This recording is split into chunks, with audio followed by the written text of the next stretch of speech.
Making a move is overwhelming, especially when you're thinking about making a move to Los Angeles. You're checking out the map, you're seeing just how big this city really is, and maybe you have family and friends that are pulling you in different directions, making different suggestions. Maybe you have a job to consider and you're trying to figure out how far away you should live from that place of work. Now, I'm born and raised here, and I still feel LA is huge. We're going to break down different regions of the city to make it a little bit more digestible, and in this video, we're going to go over the top 5 neighborhoods in what we consider the West Los Angeles area. So if you're considering making a move to LA, especially the west side, you're going to want to stay tuned to check out these neighborhoods.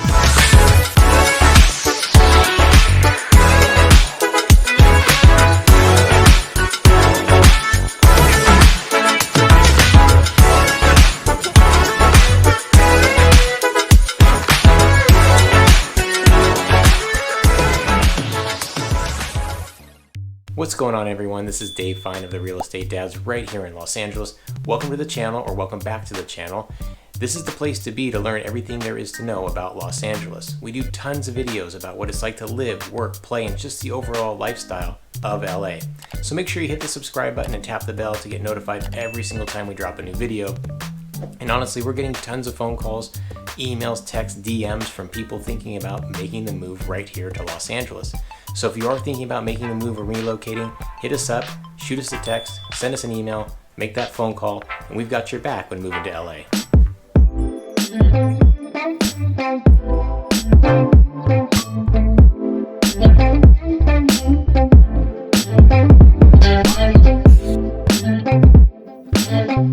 All right, we're going to jump right into the top 5 neighborhoods of West Los Angeles. Now, these will be in no particular order, as I love all of these neighborhoods, and I think they're all fantastic places to live and that you may want to consider. So the first neighborhood we're going to talk about is Westwood. Now, Westwood, you may have not heard of it, but you've certainly heard of UCLA and the UCLA Bruins, and Westwood is home to UCLA. Now, the neighborhood itself is situated just south of San Fernando Valley, a little bit east of Brentwood, pretty close to the beach. I'd say about 5 miles or so, and you're right adjacent to Beverly Hills and Bel Air, which are 2 iconic neighborhoods. Now, when you're thinking Westwood, people around here, if you're local, you absolutely think UCLA. It's an amazing campus. It's huge, takes over a lot of acreage in the neighborhood, and it has a lot to offer. Whether you're a sports enthusiast, just want to check out college sports, Poly Pavilion, home to where they play basketball and volleyball, huge tennis complex. If you're into football, it's fun to watch, except it's not here on campus. It's over at the Rose Bowl in Pasadena. Now, aside from sporting events at UCLA, it's just a fun place to walk around. The brick facades are beautiful and amazing. The people watching is great. It's also home to one of the largest hospital systems in the country, which also provides plenty of job opportunities. Now, UCLA is adjacent to the heart of Westwood, which would be Westwood Village. Now, Westwood Village has gone through many changes over the years. I've been coming here since I was a kid. My parents own a small dry cleaning business there, and it's an amazing place to go. Lots of entertainment, fantastic food, and they have these really cool theaters. It's pretty unique to the Westwood and the Los Angeles area. It's a uniplex, so it's not this large mega multiplex, and it's these old school theaters, and there's 2 very, very iconic theaters there called the Fox Theater and the Bruin, and I've been going there for years. It's cool, it's old school, and it's fun to watch these mega movies there, and it's like almost like a nostalgia feel when going to the theaters. I highly recommend checking it out when you're in town. Now, as far as food goes, you've got an array of food. You've got anywhere from like Lebanese and Persian to Italian to Mexican to Thai. You've got great delicatessens. You've got this great meatball place, pizza places, pubs and breweries. Anything you want, it's there, from kind of the low-end casual dining to the fine dining at like Napa Valley Grill or the Skylight Gardens, which I highly recommend. Great chefs, great food. Being in Westwood, you are central to many things that are part of Los Angeles, as I mentioned. You've got Bel Air, Beverly Hills, you've got the beach in Santa Monica, which is just maybe 5 miles to the west. And you're right adjacent to the 405, so it's a quick jump on the freeway. If you need to go to work or see friends and family, you can go south over to the South Bay, or if you need to hit up LAX, or you can head north over to the Valley, San Fernando Valley, if you want to go out that way. So great transportation as far as being close to the major freeways in the area. So Westwood, I highly recommend it. It's a fun place to live. It's got everything you need from job opportunities to fun and entertainment. Now housing, I'll speak really briefly on it. They've got rolling hills and they've got flat parts of Westwoods, but if you're looking about median house pricing there, 4-bedroom, 3-bath, around 2,400 square feet, you're looking at around 2.7 million. I know, sticker shock, but that is the going price for the neighborhood. So there you go, you've got Westwood. All right, our next neighborhood is Culver City. This is near and dear to my heart because I spent many, many years here hanging out at my grandmother's house. My mom grew up here, so I know it really well, and I just absolutely love this neighborhood. Now, you may have not heard of Culver City again here, just like Westwood, but you've probably seen a lot of movies that have come out of the studios here in Culver City, which we'll get to soon. Now, as far as where Culver City is located, it is pretty central for the West LA area, and it's right along the 405 freeway, so it's easy to jump on and you can get access going north and south. Now, it also has the Expo line, which is one of our mass transit systems that takes you east and west. So if you want to jump into Santa Monica, you can take the rail that way, and if you want to go east into downtown LA, you can certainly jump on the Expo line going east. Now, Culver City is made up of little different pockets.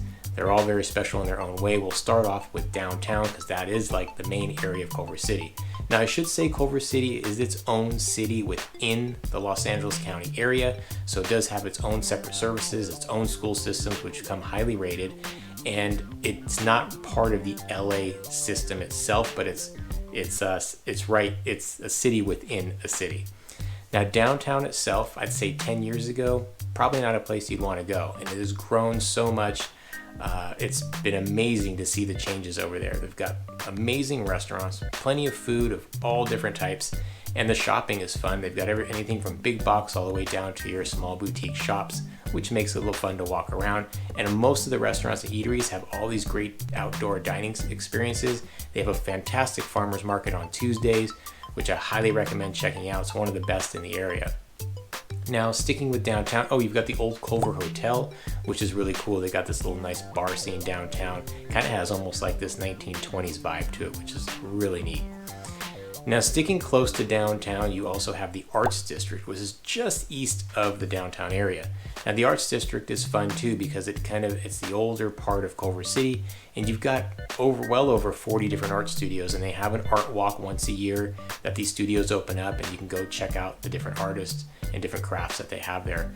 It's really, really neat. They have the old Helms area, the old Helms Bakery, which is no longer a bakery, but they've turned it into a nice restaurant row and shopping center, which is fun. And then along the streets, you have these really cool homage to the studios with like old cameras and lighting, and it's just a really neat place. Now, I mentioned studios because it is home to Sony Studios, Columbia Studios, MGM, and they are definitely iconic in the area.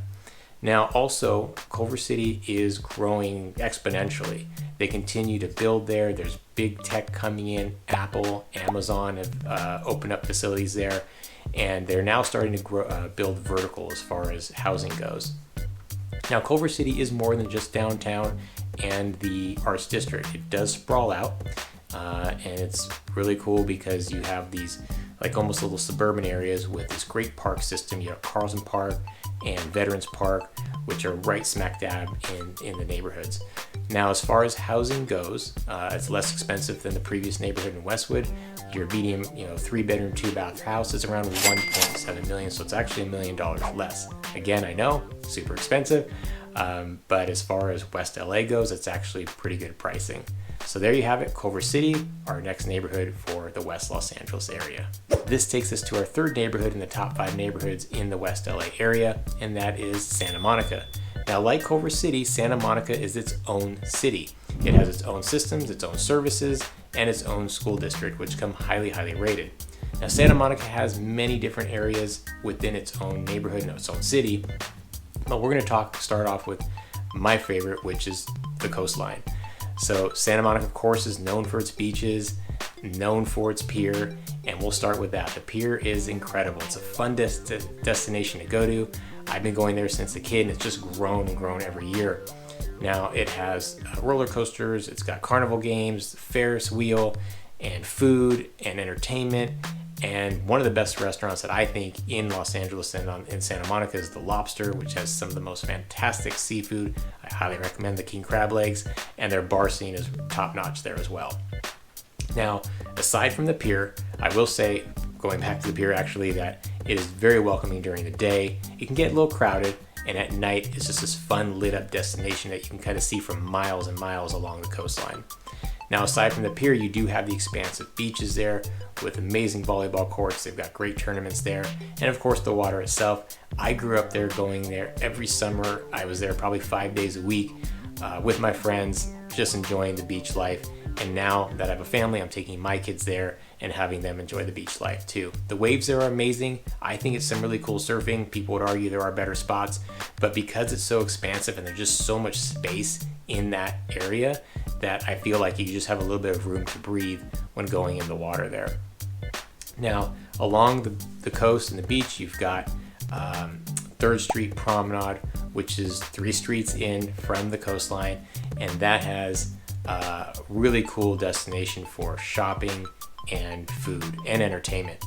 It has boutique shops, no real big box stores, but big brands there all along the street. It's about 3 blocks long, and this is a place you can pretty much spend the whole day, whether you want to go shopping or eating, and they have movie theaters there. But in my opinion, the best part about the 3rd Street Promenade area is the street entertainment. They have people playing music, they have people singing, they have street artists, people doing magic tricks, dance routines, you name it, it is there. And it is loads and loads of fun, because pretty much every 30 or so feet you are seeing another performance, and everyone crowds around.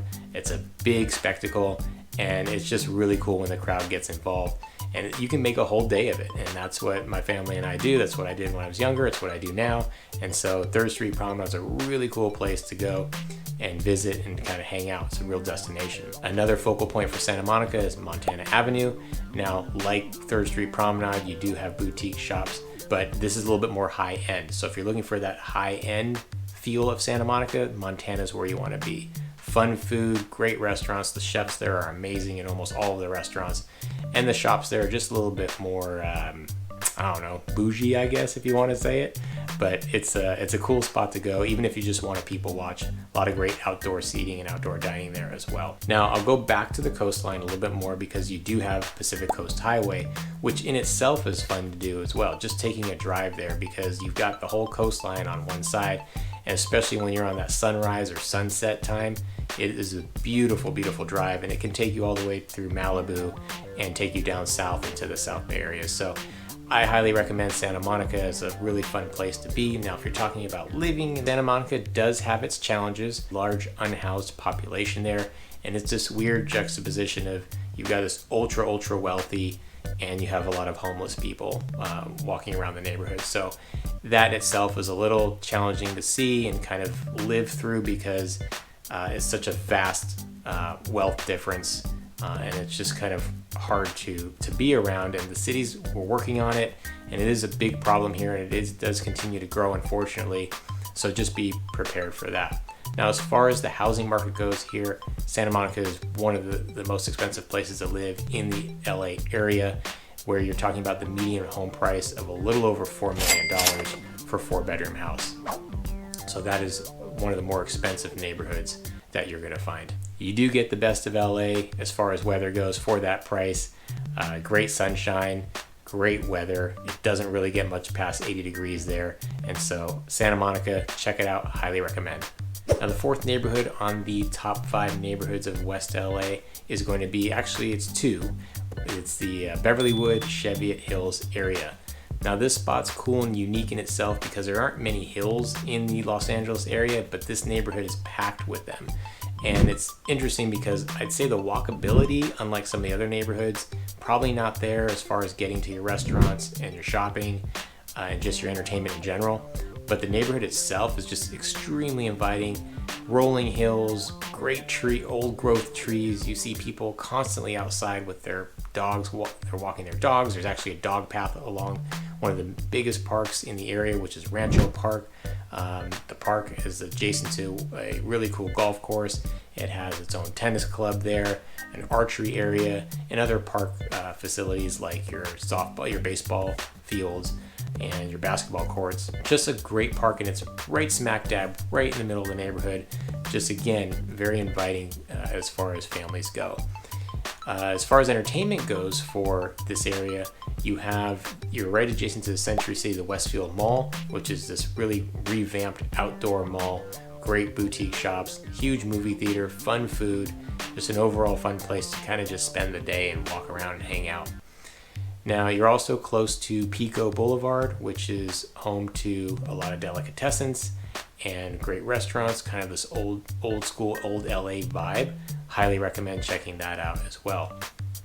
Now, Cheviot Hills, Beverlywood, as far as location goes, it is a little tricky to get to because it's not really close to major freeways unless you're along Robertson Boulevard and the 10 freeway, which will get you east and west. So it can get a little congested just because there's not a lot of ways in and out of it, but it's a great place to live. You also have Fox Studios, which is this really cool studio. You can go see shows there, tapings, and it's right next to the park. So you can almost kind of do a day at the park, go see a taping at night, and really make a day out of just hanging out in the neighborhood. And as far as the housing goes there in the market, the median prices there is around $2 million for a 3-bedroom, 3-bath house.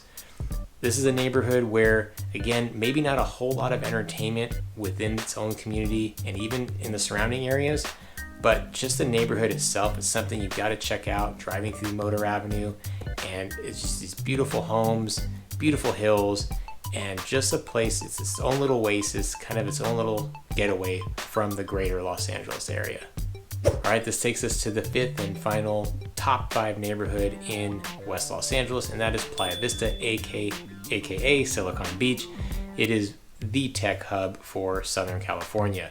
Playa Vista is interesting because it was built from nothing, and maybe I shouldn't say nothing. It was built on marshland, which is big controversy. It took many, many years for everything to get approved. That's for another video. But right now, as it stands, it's acres and acres and acres of its own little community, its own oasis in Los Angeles. And then right outside of it, you actually still have marshland intact, which has beautiful walking trails. You see the natural habitat with its wildlife there, and just a fun place to go when you need to take a breath. And there's trails that take you right up into the beach area of Playa del Rey. Now, going back to Playa Vista, Playa Vista is its own little community that you really never have to leave once you're there. It has its own school. It has tons of shopping, tons of food, great park space. They have concerts in the park. They've got great farmers markets. They put on outdoor plays, lots of entertainment. They've got different park and playground apparatuses. Now, Playa Vista is interesting in that there's not a lot of single-family homes there. It's mainly condos and townhomes. And so when we talk about prices there, we're talking for single-family homes, we're talking around $2.6 million, but that's a minority of the type of housing you're going to find there. Again, mainly condos and townhomes, and that you're looking at around $1.6 million. Now, mind you, that is probably for around a 2-bedroom place. As far as location goes, it's just about a mile from the beach itself. It's really close to LAX, so if you're jet setting or if you do a lot of travel for work, Playa Vista is maybe a place you want to consider. It's also adjacent to a big university, Loyola Marymount, so plenty of opportunities there for jobs. Now let's talk about jobs in the tech in Playa Vista, because that's really what it's known for. You have major companies there like Google, YouTube, Facebook, Fox Sports. You've got IMAX headquarters. You've got California Pizza Kitchen headquarters, and tons and tons and tons of other companies there. So as far as job opportunities and tech goes, this is the place you're going to want to be. And really, once you're there, you almost never have to leave because it's its own community. Now, as far as the downsides go to Playa Vista, there are a couple. One major one being the Mello-Roos tax you have to pay there. Now, because Playa Vista was kind of built from the ground up, they had to bring in all of the utilities and services to that area because it didn't have any. As I mentioned, it was a marshland before. The old Boeing's plant was there where they built planes back for World War II. It was actually quite incredible history to it. But again, because there was no services, the people that live there have to pay an additional property tax, essentially. The and it's based on your square footage of the place that you live in. Now also, Playa Vista has HOA dues for the building itself that you're going to live in, depending on the condo complex or townhome complex. There's an HOA there, and then there's a second HOA for the Playa Vista community that keeps up all the dog paths, the parks, kind of cleaning the area. So it could be quite expensive, but maybe just $1,000 extra in monthly fees in addition to your mortgage, your property tax, and your insurance. So the cost of living there is not just your, as far as housing goes, not just your mortgage payment, but all these additional kind of lifestyle fees. The other downside would be that you are close enough to LAX where you can hear quite a bit of the noise, and that can kind of be bothersome to some people. But besides that, it is a really cool place. I highly recommend it. It is, again, your own little oasis inside of Los Angeles, and it's a great place to live. So those are your top 5 West LA neighborhoods. Hope you enjoyed that video, and we'll catch you on the next one.